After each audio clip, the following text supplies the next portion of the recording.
Y me imagino que esas tribunas espirituales vinieron desde lo último, desde las orillas del universo, vinieron a hacerse cita para ver lo que iba a suceder, pues se anunciaba la muerte del Cordero que había sido inmolado desde antes de la fundación del mundo. Juan el Bautista lo reconoce y dice: he aquí el Cordero. El Cordero ya está listo. El Cordero ya está en la tierra y tiene pies para poder andar y llegar hasta su propósito. Y en ese tiempo era el tiempo de la preparación y de la Pascua. Y el Cordero ya estaba dispuesto a ir al sacrificio por ti y por mí. Mi corazón anhela tu presencia. Dios pone el sentir en cada uno de nosotros.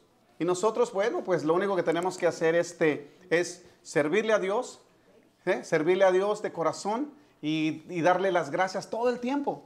A ver, voltea al que está a su lado y regálele una sonrisa. Regálesela. Ay, come on, háganlo pues. A ver, mi suegro con su hija, a ver, regálele una sonrisa. Hermano Miguel, usted solo regálese una sonrisa. ¿Ve? Quiero darle la bienvenida a mi suegra también, que allá está con nosotros. Suegrita, véngase para acá conmigo. Quiero mandarle un saludo a don Enrique Estrada, que está viéndonos allí desde su casa, ahí con el teléfono. Le mandamos un abrazo, don Enrique, Dios me lo bendiga mucho. Hoy estamos celebrando la resurrección de Jesús, ¿ok? ¿Qué es lo que hizo Jesús cuando vino a esta tierra? ¿Alguien me puede decir antes de empezar? ¿Ah? Vino a salvarnos del pecado, dio su vida por nosotros. ¿Quién más? Estoy haciendo una pequeña encuesta aquí, localmente, a traernos la verdad, a darnos salvación. Bueno, pues hoy vamos a estar hablando de la resurrección. Vamos a hablar de la muerte y de la resurrección. Quiero invitarlos que abran su mente y su corazón, pero quiero invitarlos a que se pongan sobre sus pies. Vamos a invitarlos para que se pongan sobre sus pies y quiero, por favor, compartir con ustedes. Vamos a ir a Mateo capítulo 26 y el versículo 30 al 32.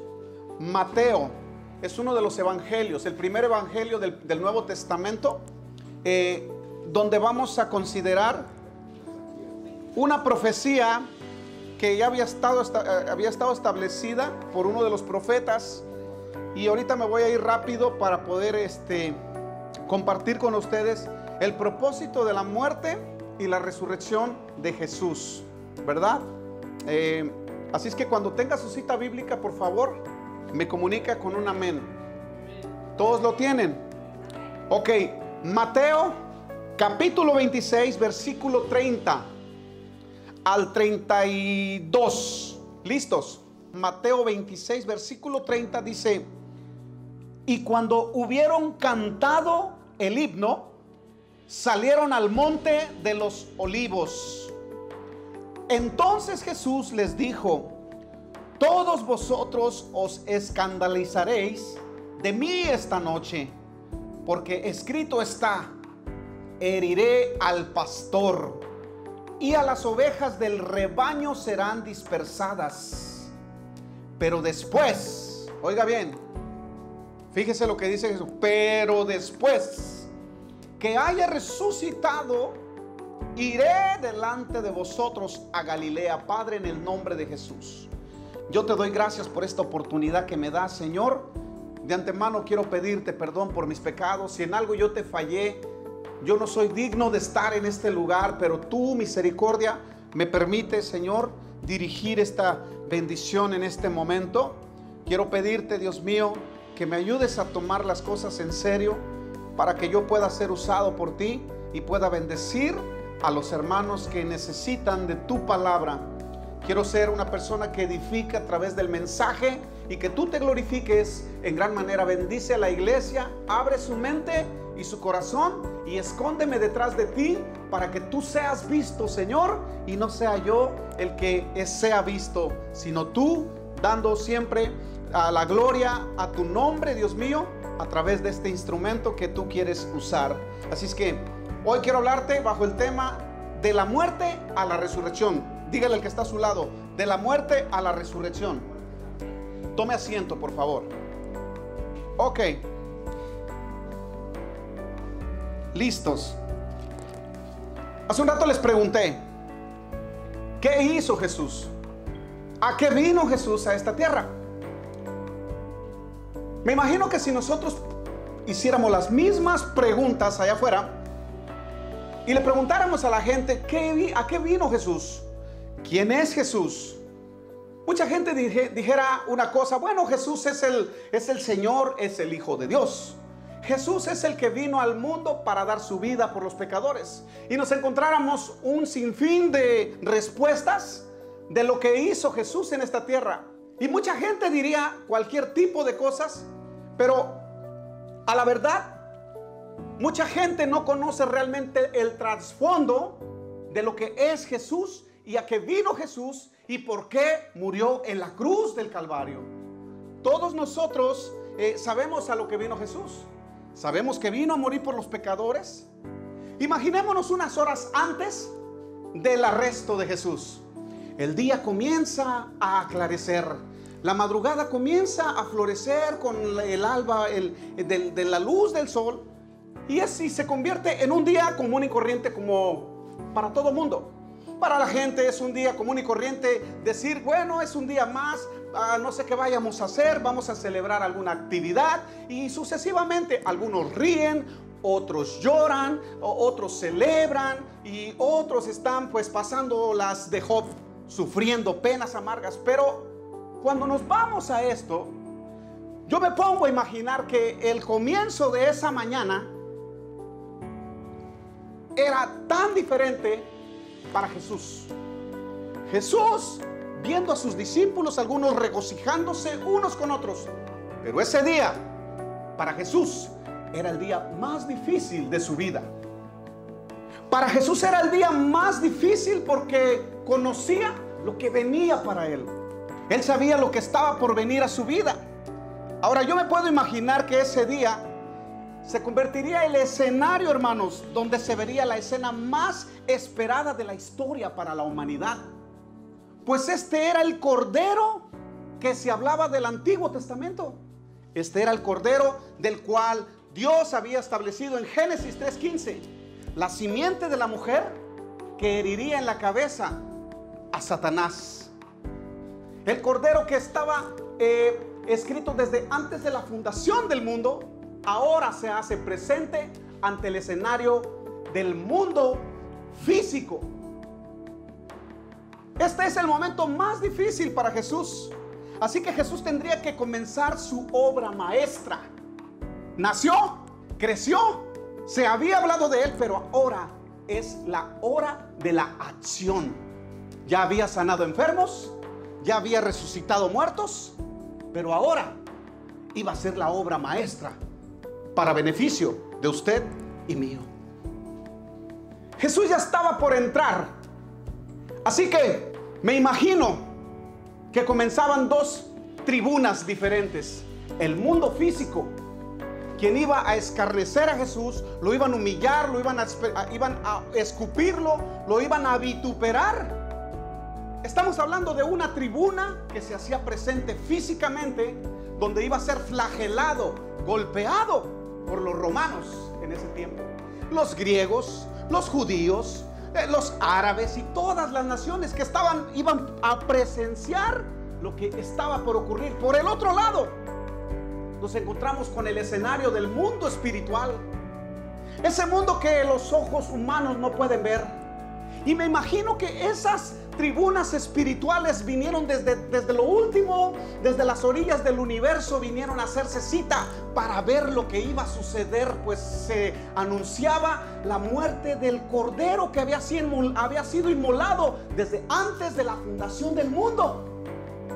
Por fin el diablo se iba a dar un gran banquete. Por fin Satanás ahora comenzaría a trabajar y a echar sobre Jesús toda la furia que tenía para destruirlo y darle muerte. Hermano, Jesús comenzó a sentir el verdadero peso del pecado, pues estaba por experimentar el dolor que te pertenecía a ti. Estaba por experimentar lo que me pertenecía a mí.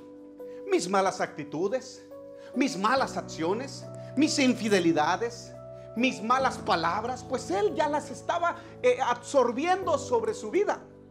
Yo no sé qué clase de pecados tú tengas, pero Jesús estaba absorbiendo los pecados de toda la humanidad, hermanos.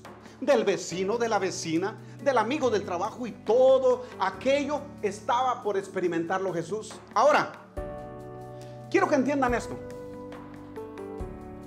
¿Alguna vez usted se ha sentido solo? ¿Alguna vez usted se ha sentido que todos le dan la espalda? ¿Alguna vez usted se ha sentido defraudado?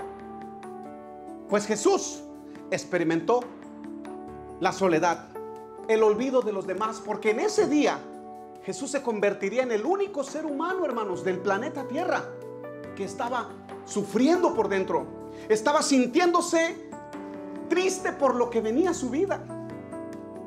Se sentía solo, se sentía alejado por los demás. Ahora, así que él comenzó a sentir el verdadero peso del pecado de la humanidad y estaba por experimentar lo que a los pecadores les correspondía. Todos los cargos que estaban en contra tuya y en contra mía, ahora se los estábamos pasando al Cordero de Dios, que iba a ser inmolado por culpa de nosotros, por culpa de mi pecado y tu pecado. Me imagino que era tanta la presión que sentía como humano, a tal grado que fue ante Dios. Y en Mateo capítulo 38 experimentamos que Jesucristo fue en oración para preguntarle al Padre, oiga bien, si no había otra manera de redención para salvarte a ti, Jorge, a usted, don José, a ti, Leonardo, a ti, Elizabeth, a mí, Jorge, para experimentar si no había otra manera de redención, si no había otra manera de cómo salvarnos, hermanos. Usted se da cuenta entonces lo que Jesús está pidiéndole al Padre. Va y le dice, entonces Jesús dijo, mi alma está muy triste hasta la muerte, quedaos aquí. Fíjese lo que le dijo Jesús a sus discípulos: y estén alertas, velen. Quiero que estén en constante oración, porque mi alma está angustiada, está triste hasta la muerte, y necesito de ustedes. ¿Se recuerdan lo que les dije hace un rato ya? El líder necesita de la oración ¿de quién? ¿Del pueblo? Jesús está pidiéndole a sus discípulos: oren conmigo, porque la noche es dura. ¿Sabes qué pasó? Se sintió solo. Los discípulos se quedaron dormidos. Jesús fue ante el Padre y le dijo: oh Padre, ¿será posible que cambies esta idea de que yo no muera? ¿Será posible de que haya otra manera por la cual tú puedas salvar a los pecadores? Yo no sé qué le diría a Dios. Yo no sé si Dios le dijo: no lo sé, la Biblia no lo dice. Y Jesús dice: pero no sea mi voluntad, sino la tuya. Fue la primera vez. Regresó y comenzó a ver que los discípulos estaban dormidos. ¿Qué sucedió ahí? Les dijo: oh Pedro, ¿no pudiste haber orado una hora? No pudiste haber orado una hora, no se duerman. Les dije que velaran. La noche está pesada, las tinieblas están presentes. Es tiempo de orar, es tiempo de velar, porque nuestro adversario, el diablo, no está perdiendo el tiempo. Él está a punto de hacer también su obra maestra y descargar su ira contra mí por causa de ti. Dice la Biblia que se fue otra vez y fue en busca del Padre y le dijo: Padre, ¿será posible que hagas esto diferente? No sé qué le dijo Dios, pero algo sucedió allí. La Biblia dice que comenzó a sudar gotas de sangre. Ahora, ¿saben qué? Dios nunca le negaría a Jesucristo una petición. Dios nunca le negaría a Jesucristo un favor si Él se lo pedía. Yo les pregunto, ¿qué hubiese pasado si Jesús hubiese dicho: ¿sabes qué? Yo ya no voy a dar mi vida por estos están dormidos. ¿Sabes qué? Yo ya no pienso dar mi vida por los violadores, por los machistas, por los asesinos. por los que matan, por el asesino, por todos. Yo ya no pienso dar mi vida. ¿Qué hubiera pasado si Jesús se hubiera arrepentido? ¿Usted se pone a pensar eso? Métase en la escena y véalo, está allí en la escena. Jesús está sufriendo. ¿Qué tal si Él se hubiese arrepentido? ¿A dónde estaríamos tú y yo? El Padre nunca le negaría un favor a Jesús, pero en esta ocasión el Padre negó un favor. Dios se quedó callado y le dijo: esta es la manera correcta para que tú salves al mundo. No hay de otra. Jesús, ¿quieres ver a José Lemus perdido? No, Padre. ¿Quieres ver a Ronnie perdido? No, Padre. ¿Quieres ver a Leonardo? ¿Quieres ver a Esther perdidos? No, Padre. Porque de tal manera amó Dios al mundo, que dio a su Hijo unigénito, para que todo aquel que en Él crea no se pierda, mas tenga ¿qué? Vida eterna. Vida eterna. Dios nunca le negaría un favor a Jesús, pero en esta ocasión me imagino que el Padre volteó su rostro y le dijo: tendrás que pagar el precio, Jesús. Estas ovejas que tú vas a ganar son tuyas, pero para eso tienes que derramar tu sangre. Y ¿sabes? Esa fue la copa que Jesucristo bebió. La copa es una imagen poderosa de la ira y del juicio de Dios. La copa no representa la muerte para Jesucristo.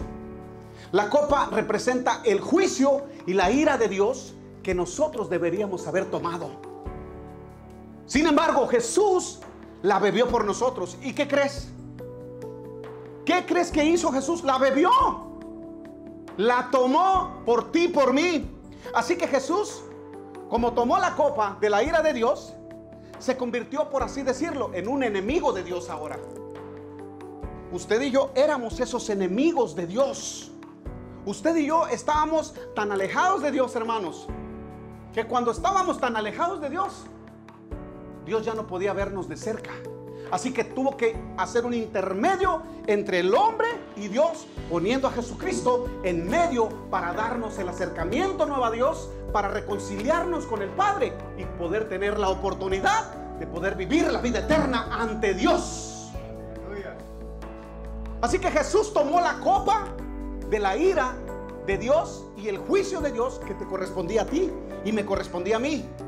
¿Para qué? Para que tú y yo no tomáramos de esa copa de juicio, más bien tomáramos de la gloria, de la gracia redentora que fue clavada en la cruz del Calvario, para que tú alcanzaras misericordia a través de Jesús. Por eso es que Él dice, aquí dice: yo soy el camino y la verdad y la vida, y el que viene al Padre viene por mí, no por sí mismo. Entonces hoy celebramos la resurrección por la victoria que Jesús hizo en la cruz del Calvario. Y dice: mi alma está muy triste hasta la muerte. Jesús estaba angustiado por el horror espiritual que estaba por venir en la cruz. Así que todo el castigo espiritual venía sobre Jesús, y el castigo espiritual que caía sobre nosotros, Él lo tomó. Pero sin embargo, Él se convirtió en pecado, aunque no haya pecado. La Biblia dice que al que no conoció pecado, dice, por nosotros lo hizo pecado. Así que, hermanos, en ese tiempo era el tiempo de la Pascua. ¿Sabía usted? Era el tiempo de la Pascua y el cordero ya estaba listo. El cordero ya estaba preparado, diciendo: aquí está el cordero. El cordero de Dios, cual dijo Juan el Bautista: he aquí el cordero que borra el pecado y quita el pecado del mundo, del cual yo no soy digno ni desatar su correa. ¿Se recuerdan Juan el Bautista? Cuando lo bautiza, pues Juan el Bautista lo reconoce y dice: he aquí el cordero. El cordero ya está listo.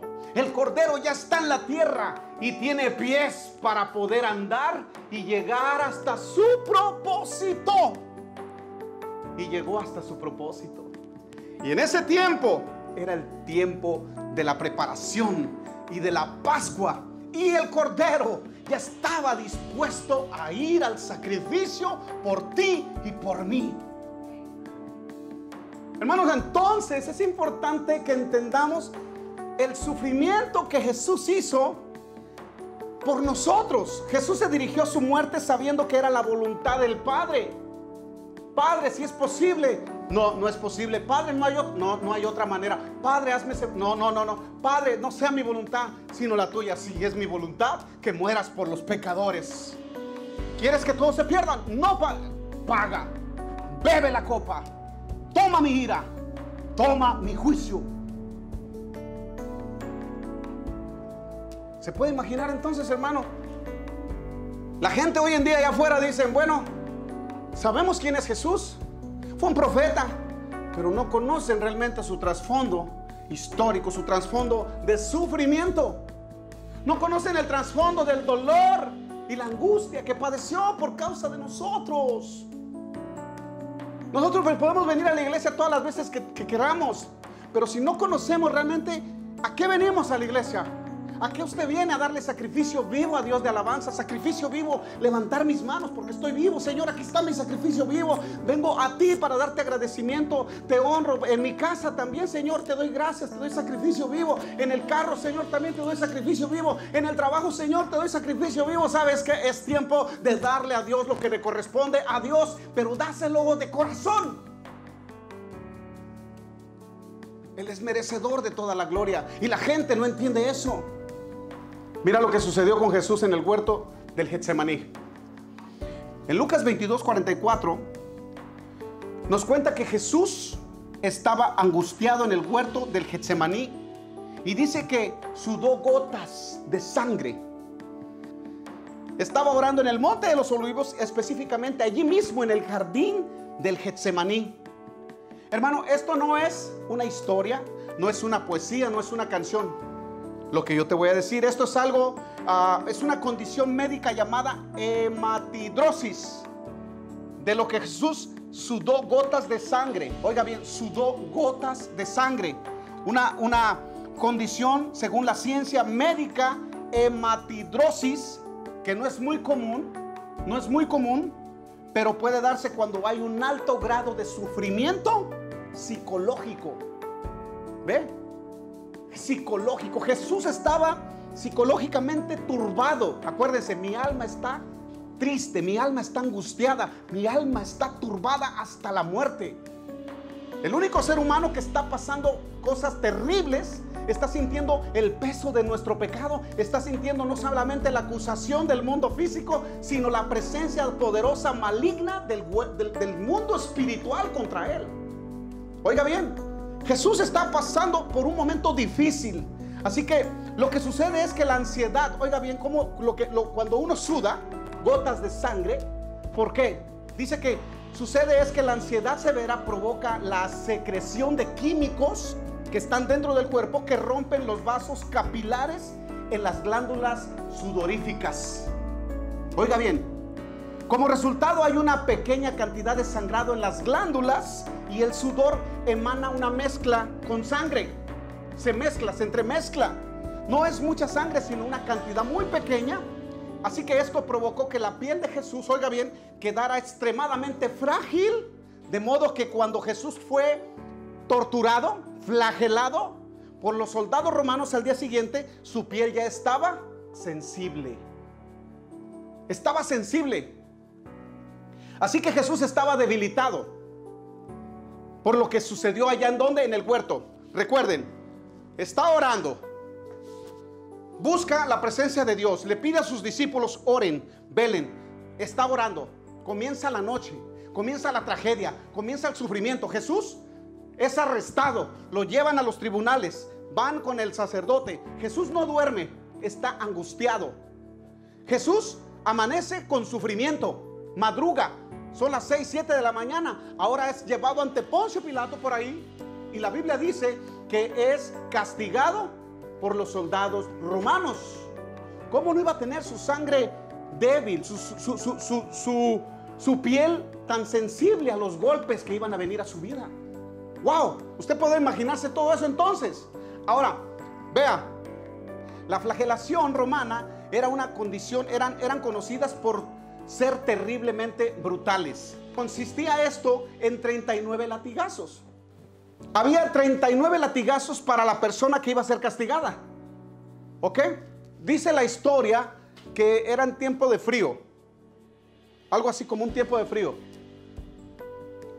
Son las últimas imágenes. Era en tiempo de frío. Usted se imagina que le pongan dos cinturonazos en la espalda en tiempo de frío. Está como medio fresco, está como nevando. Vamos a poner eso. ¿Qué se siente la piel? Está sensible la piel a que se hinche. ¿Verdad que sí? En esta parte estamos viendo dos clases de látigo. La historia dice que cuando el látigo que usaba un soldado romano, usaba un látigo con tiras de cuero trenzado con bolas de metal, estaban entretejidas. No sé si usted logra ver las bolitas. Hermano, esas eran bolas que cuando pegaban en la espalda, dice que se hacían grandes moretones. La piel de Jesús estaba sensible a estos azotes y tenía que recibir 39 azotes. Usted se puede imaginar en tiempo de frío, en el patio, amarrado en un travesaño, parado, enterrado allí y recibir 39 latigazos. Pues ¿sabes qué? Este tipo de latigazos, hermano, le destruyeron la parte sensible de su espalda a Jesucristo. Ahora, cuando el soldado se cansaba, este soldado lo que hacía es que una vez que se cansaba le decía al otro: dale lo que falta. Pasa a la otra imagen. Y usaban otra clase de látigo. Y era un látigo con hueso. Y ese hueso tenía filos. Usaban otra clase de látigo que tenía ganchos, que se enterraba y con vidrios. Cada latigazo se penetraba en la espalda y arrancaba. La historia de la flagelación romana dice que cuando golpeaban a tales personas así, dice que todo lo que es la espina, toda lo que es la espina dorsal, dice que quedaba a la superficie. Se les miraba los huesos, se le miraba las costillas. Nosotros hemos visto esa película, La Pasión de Cristo. Pues esa película no tiene nada que ver realmente con lo que hicieron con Jesús. La Biblia dice que su rostro fue desfigurado a tal manera que no se había parecer en él. La Biblia dice que su rostro no se podía distinguir. Me imagino que a Jesús le quebraron hasta el tabique con palos, hermano. Dice que le desfiguraron su rostro. Sus barbas dice que fueron arrancadas. Yo no sé con qué clase le arrancarían las barbas, porque el pelo en la barba, eso que está duro para arrancar. Me imagino que con alguna pinza de presión la jalaban y dice que le desgarraban.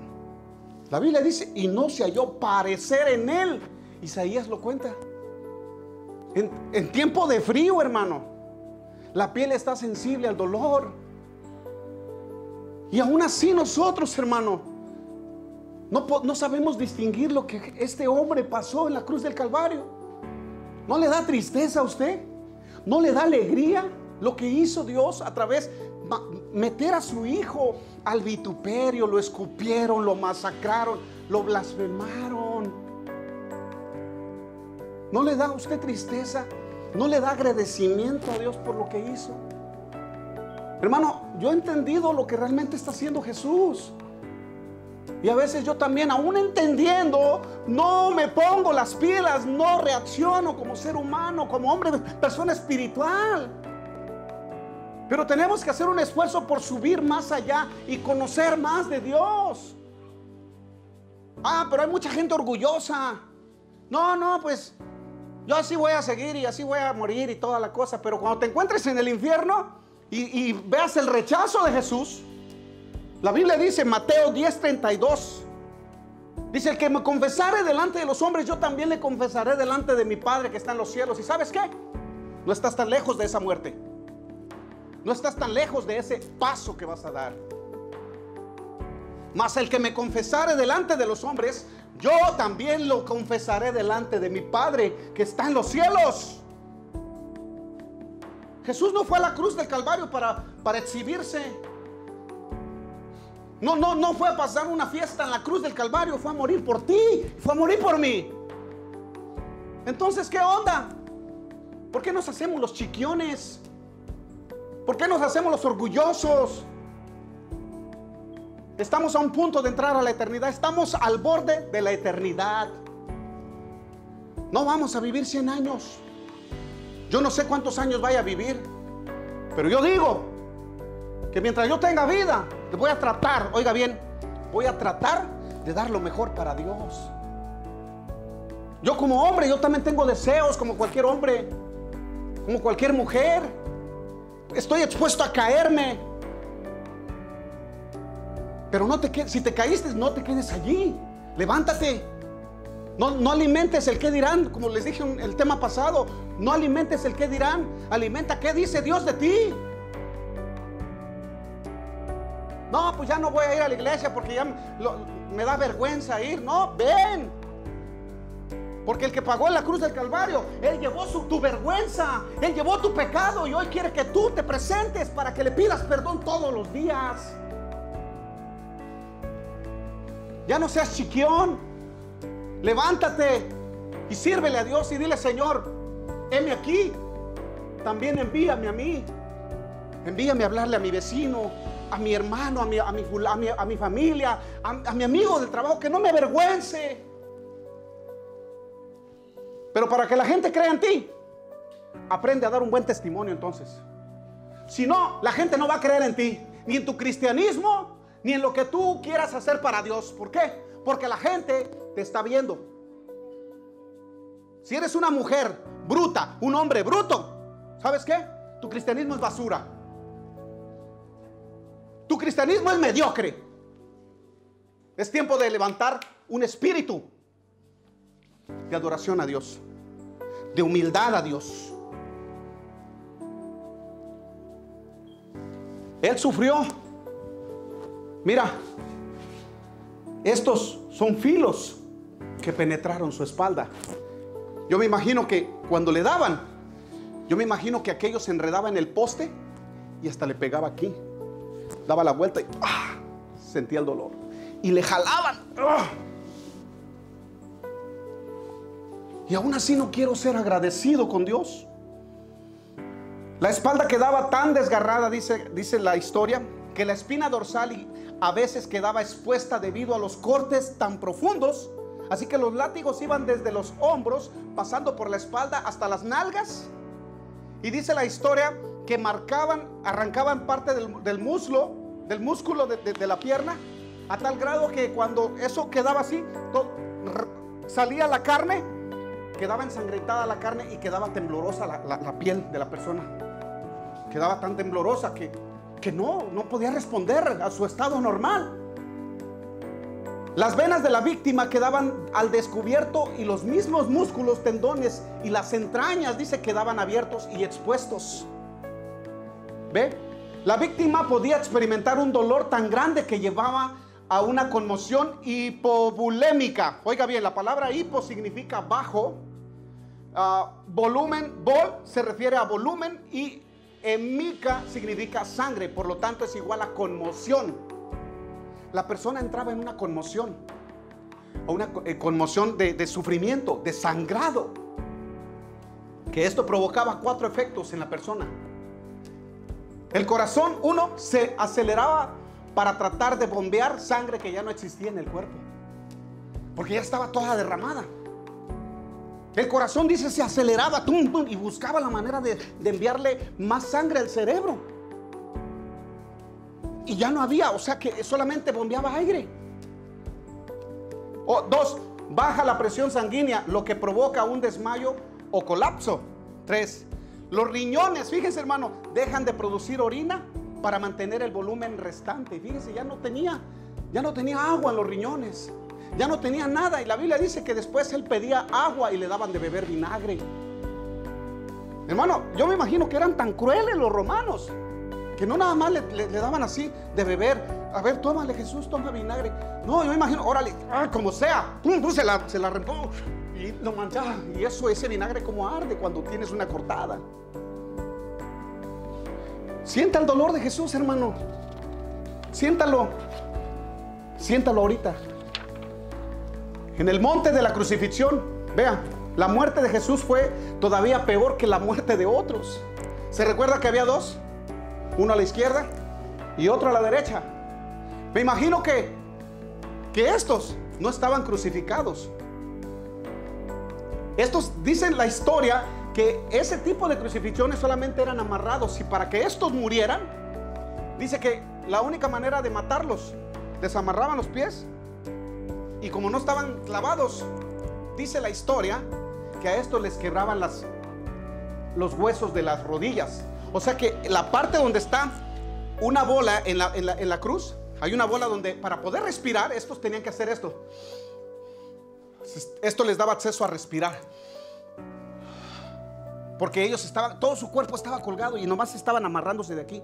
Pero dice la historia que cuando estos hombres que no estaban para morirse, tenían que morirse ahogados, les quebraban estos pies, las rodillas, y ¿qué creen?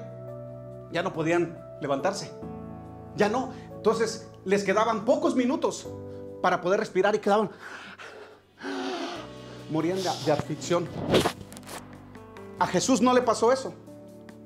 Jesús, dice la historia, que fue crucificado, clavado en la cruz. Pero dice la historia, dice los clavos de los romanos, que los romanos usaban unos clavos que eran como de 13 a 18 centímetros, más o menos así, que traspasaban, dice que traspasaban las muñecas de sus manos. Y había un nervio allí que se llama el nervio mediano, un nervio que tenemos aquí, que mueve toda casi la mano. ¿Qué pasó? Dice que cuando le encajaron todo eso, dice que los golpes eran tan fuertes, los golpes. Oiga, hermano, esos romanos estaban tremendos. Estos no le pegaban así, como cuando uno está clavando un clavo para colgar un cuadro. No. Estos iban con furia. Recuérdense, el diablo estaba en la gente. Estaba en todo ese mundo físico contra Jesús. Él está solo. Dios no es que lo dejó olvidado. Dios volteó su rostro hacia otro lado, me imagino, porque Dios no tiene contacto con el pecado. Jesús se convirtió en pecado por usted y por mí. Pero al Jesús convertirse en pecado, Él está solo, hermano. No hay ser humano que lo esté apoyando. No, échale ganas, Jesús, aquí estamos, mira. No. Jesús está entre el mundo espiritual, el mundo físico y el castigo de los romanos. Lo están golpeando, lo están clavando. Dice que le trituraron el nervio mediano. Dice, este es el nervio mayor que sale de la mano y se queda triturado por el clavo que lo martillaba. Este dolor, hermanos, es similar al que uno siente cuando uno se golpea el nervio llamado cúbito. No sé si usted ha visto, no se ha pegado usted en alguna, que le duele tan feo que hasta se siente que se desmaya. Pues dice la historia, según los que escriben, que ese dolor, ahora dicen que si usted se tritura ese hueso, ese nervio, con unas pinzas y se da presión, si así duele nomás con que se da en el codo, pero si usted se presiona, dice que este es el dolor similar a lo que Jesucristo sintió cuando le clavaron sus manos. O sea, que es un dolor tan terrible, y Jesús está viviendo algo terrible aquí. Así que ese dolor es similar al que Jesús experimentó. Al romper ese tendón Jesús, y por tener sus muñecas clavadas, Jesús fue obligado a forzar todos los músculos de su espalda para poder respirar. Está desgarrada su espalda. Yo no sé cómo sería esa cruz, el poste. A lo mejor tenía espinos, tenía cosas, y estaba en una cruz donde él tenía que estirarse. Imagínense, tallar su espalda. Para respirar. ¿Ve? Entonces, Jesús está muriendo en la cruz. En su muerte, a medida que la persona reduce el ritmo respiratorio, esto es importante, entra en lo que se denomina acidosis respiratoria. El dióxido de carbono de la sangre se disuelve como ácido carbónico, lo cual causa que le aumente la acidez de la sangre. Vea, finalmente eso lleva a un pulso irregular. De hecho, al sentir su corazón, fíjense, latía en forma errática, Jesús se hubiera dado cuenta que estaba a punto de morir. Mientras Jesús padecía ese síntoma de respiración, Jesús todavía alcanzó a decir unos cuantos segundos, Padre. Él sabía que ya iba a morir, ya iba a entregar el espíritu, y alcanzó a decir, Padre, en tus manos encomiendo mi espíritu, dice la Biblia, y entregó el espíritu y murió. Ahora, ¿quieren saber de qué murió Jesús? De un paro cardíaco. Es lo que dice la ciencia, que murió Jesús de un paro cardíaco. Vayan al huerto del Getsemaní, toda la noche, la flagelación, el transcurso hacia el lugar de la crucifixión, la caída, el vinagre, todo ese tipo de sufrimiento, hermano, fue algo terrible que mató a Jesús en la cruz del Calvario. Un paro respiratorio, un paro cardíaco. Ahora, ¿qué sucedió en las tribunas? En las tribunas del universo. ¿Qué sucedió? Usted se puede imaginar todo ese espiritismo demoníaco, celebrando la muerte de Jesús, que por fin lo mataron. Por fin Jesús se quedó preso en la muerte. Y todos celebrando, la muerte, ha de haber dicho la muerte. Después de esto, nadie me podrá vencer.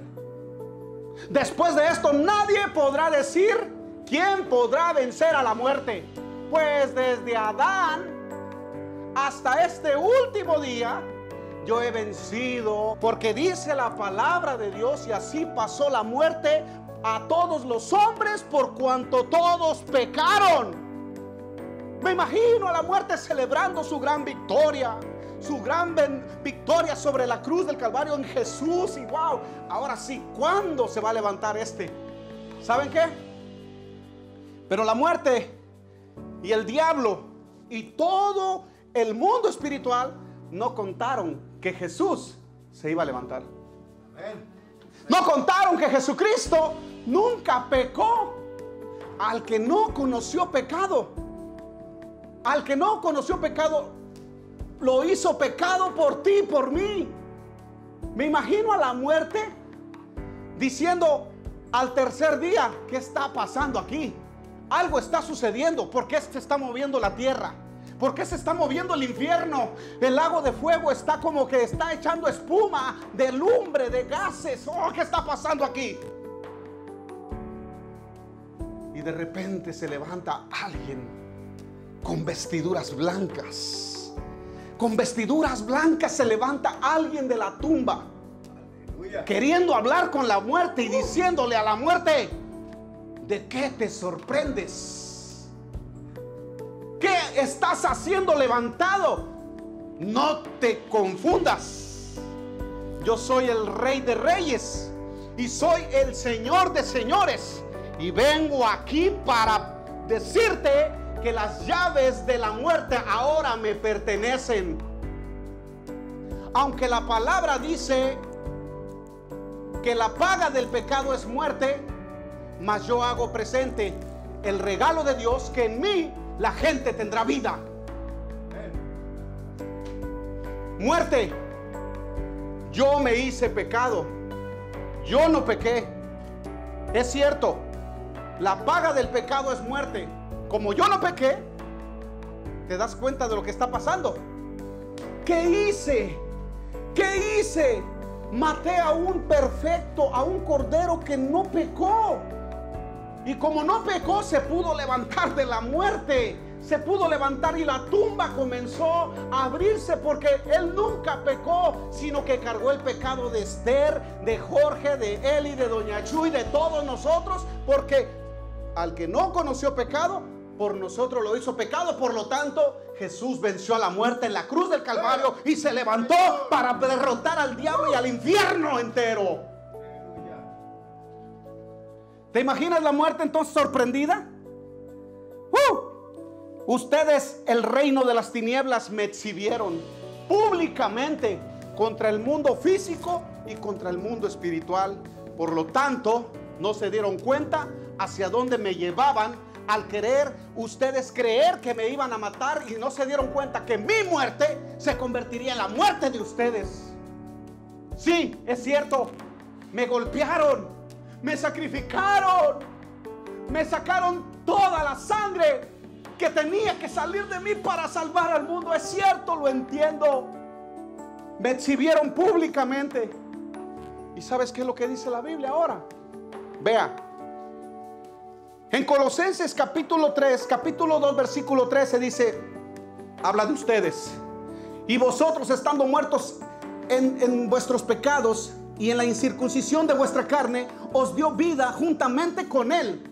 Nos dio vida juntamente con Él. Oiga bien, perdonando todos los pecados, anulando el acta de decretos que había en contra de nosotros, que nos era contraria, quitándola de en medio y clavándola en la cruz del Calvario. Oiga, y despojando a los principados y potestades, los exhibió ahora Él públicamente, triunfando sobre ellos en la cruz.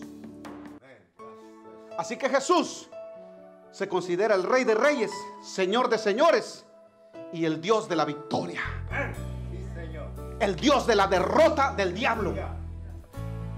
Así es que ¿no es digno de celebrar? ¿Por qué no levanta su mano tantito? Hermano, todos nosotros estábamos por irnos con el mismo enemigo y Dios nos dio la oportunidad. Yo quiero invitarte a ti en esta tarde. ¿Por qué no hacemos un cambio, hermanos? Quiero invitarlo que le diga a Dios que le ayude a apreciar lo que hizo en la cruz del Calvario. Si hay una persona aquí que esté agradecida con Dios, dele la oportunidad a Dios.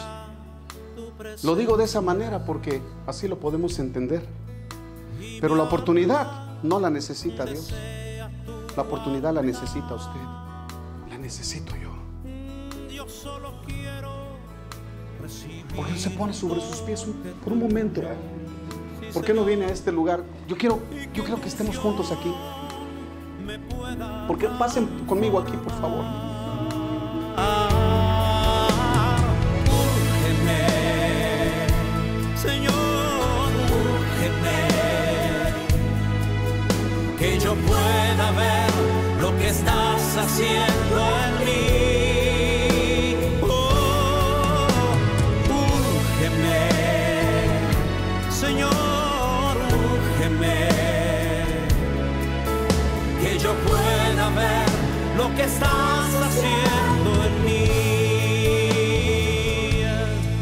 Mi corazón anhela tu presencia y mi alma desea tu altar. Yo solo quiero recibir un toque tuyo y que tu unción me pueda transformar.